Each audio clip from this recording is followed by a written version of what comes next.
السلام عليكم ورحمة الله وبركاته. الحمد لله.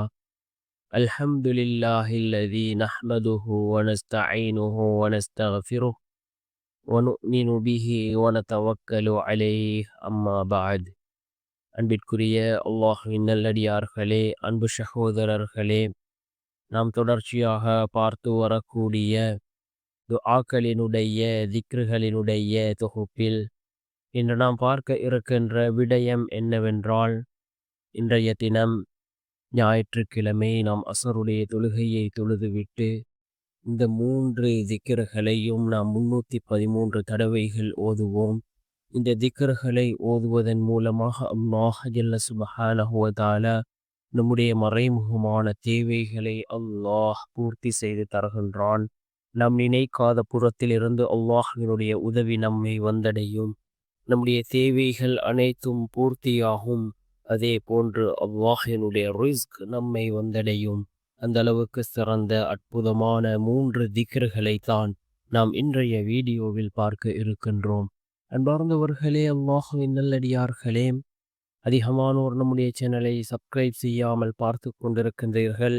நீங்கள் சப்ஸ்கிரைப் செய்து லைக் இடுவதன் மூலமாக நமது சேனலில் உள்ள வீடியோக்கள் இன்னும் பல சகோதரர்களுக்கு கொண்டு போய் சேர்க்கப்படும்.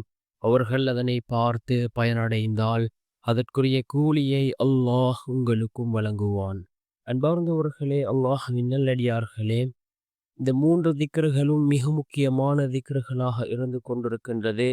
நாம் இந்த 3 திக்ருகளையும் 313 தடவைகள் ஓதுவோம். மிகவும் சிறந்த திக்ருகள். அதில் முதலாவது திக்ர் லா இலாஹ இல்லல்லாஹ். லா இலாஹ இல்லல்லாஹ் என்ற இந்த திக்ரை நாம் 313 தடவை ஓதுவோம். மிகவும் சிறந்த ஒரு திக்ராக இந்த திக்ர் இருந்து கொண்டிருக்கின்றது. இரண்டாவது திக்ர் அஸ்தக்ஃபிருல்லாஹ். அஸ்தக்ஃபிருல்லாஹ் என்ற இந்த இஸ்திக்ஃபாரை 313 தடவைகள் ஓதுவோம். நாம் இஸ்திக்ஃபார் ஓதுவதன் மூலமாக அல்லாஹ் ஜல்ல சுப்ஹானஹு வ தஆலா நம்முடைய வாழ்க்கையில் உள்ள கஷ்டங்கள் கவலைகளை அல்லாஹ் நீக்குகின்றான். நாம் நினைக்காத புறத்திலிருந்து அல்லாஹ் ரிஸ்கை நமக்கு கொண்டு வந்து சேர்க்கின்றான். நம்முடைய வாழ்க்கையில் அல்லாஹ் பரக்கத்தை ஏற்படுத்தி தருகின்றான். இவ்வளவு சிறப்புகள் இந்த இஸ்திக்ஃபாருக்கு இருக்கின்றது. மூன்றாவது திக்ர் யா ஹய்யு யா கய்யூம். யா ஹய்யு யா கய்யூம் என்ற இந்த திக்ர் அல்லாஹ்வினுடைய அழகிய திருநாமங்களில் ஒரு திருநாமம். இதனையும் நாம் 313 தடவைகள் ஓதுவோம். இந்த 3 திக்ரையும் நாம் 313 தடவை ஓதி நாம் அல்லாஹ்விடம் பிரார்த்தனை செய்வோம். நிச்சயமாக அல்லாஹ் ஜல்ல சுப்ஹானஹு வ தஆலா இந்த திக்ருகளின் மூலமாக அல்லாஹ் நம்முடைய வாழ்க்கையில் மாற்றத்தை ஏற்படுத்தி தருவான்.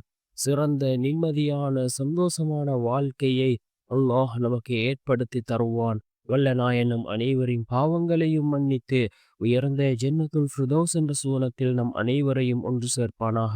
ஆமீன்.